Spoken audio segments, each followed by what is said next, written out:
On Monday, on a Monday, on the Monday. I wish I had had a cat. I was in my car and suddenly this guy starts talking to me. These are all correct. Do you want to know why? In this video, I talk about the 10 most important grammar rules for advanced English learners. So if you're advanced or if you're working towards the advanced level, then this video is for you. Of course, I can't cover all grammar rules in one video. So if you want to learn more about English grammar, then make sure you check out my English grammar membership, which includes 17 video courses about English grammar. The link is in the video description, and there is also a special discount on your first month of membership. So make sure you check it out. So the first rule I want you to know about, if you're working towards the advanced level, is to only use the past perfect tense when you need it, because sometimes you don't need it. So the past perfect is for something that happened before something else in the past. For example, I had already finished work when you called me. So you called me in the past and I finished work before you called me. So we need the past perfect when it's not already clear from context which action happened first and which one happened next. So for example, it is not correct to say I had got up and then I went to work. You don't actually need the past perfect here because it's already clear from context which action happened first. First, I got up and then I went to work. So we just need the past simple. But look at this one. I had already eaten when you came round. Here, we need the past perfect to make it clear that the eating happened before you came round. Compare these two sentences. I had eaten when you came round. I ate when you came round. In the first one, we've got the past perfect to show that eating happened first and you coming round happened after. And they both happened in the past. In the second sentence, I ate when you came round means that you came round and then I ate. So the order of events is completely different. That's why we've got two different tenses to talk about this. Rule number 2, use apostrophes and hyphens correctly. 30 years old, 30-year-old. These are very different. So the first one is for saying how old somebody is. For example, I'm 30 years old. My car is 30 years old. 30-year-old with hyphens is a phrase that is used to describe something else. So there is a noun that goes after it. It's a 30-year-old car. It's a 30-year-old man. So this whole phrase acts like an adjective. Now let's look at apostrophes. 30 years experience. It means the same thing as 30 years of experience. So there are two ways to say the same thing. Now, my sister's house and my sister's house. What is the difference? In the first one, I only have one sister. So the apostrophe is before the S. My sister's house. I have more than one sister, maybe 2 or 3 or 4. And this house belongs to all of them. So here, the apostrophe goes after the S. Rule number 3, use present tenses to tell a story or an anecdote if you want to make it more interesting and more engaging. So I'm in the car I'm having my coffee and suddenly this man starts talking to me. So this story is in the present tense. I've got I'm having my coffee, that's the present continuous, and this man starts talking to me, that's the present simple. But the story is in the past. It's something that's already happened. But I'm using the present tenses to make this story more lively and more engaging.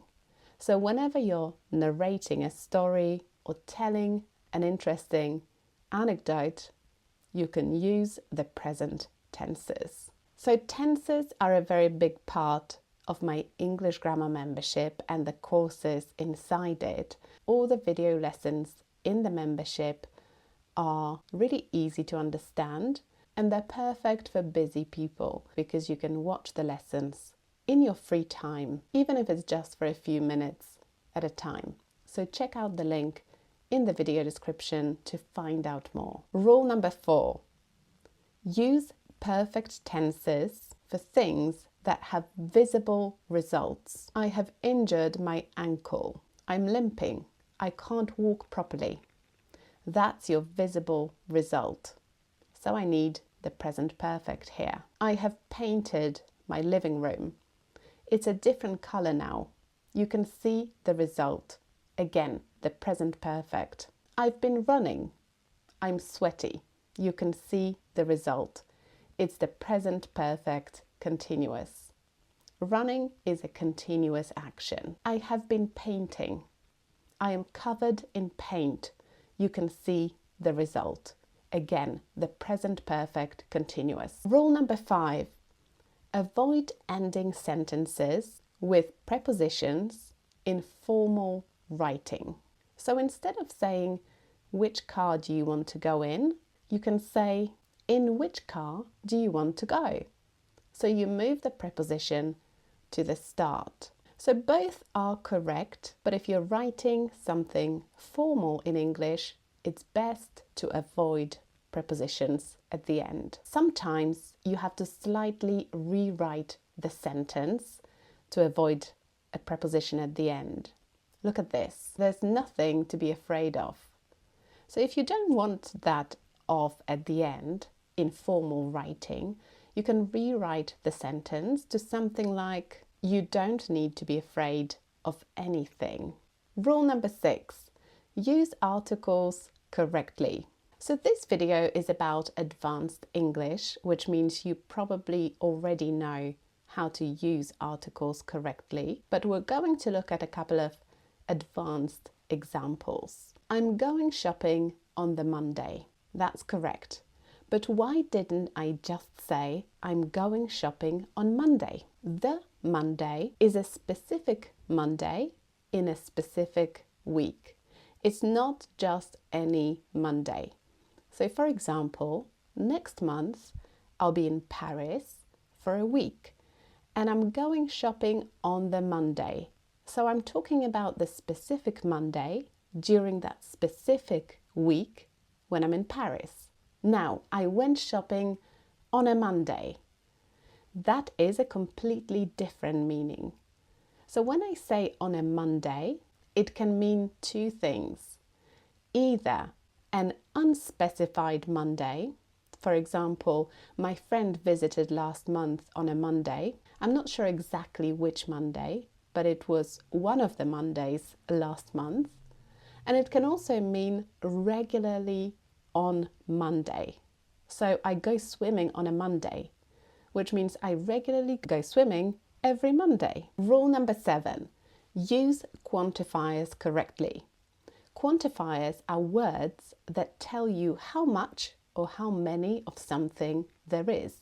For example, I have many books. Many goes with countable nouns. I don't have much information. Much goes with uncountable nouns. But you know this already. So let's look at some advanced points. Few and a few.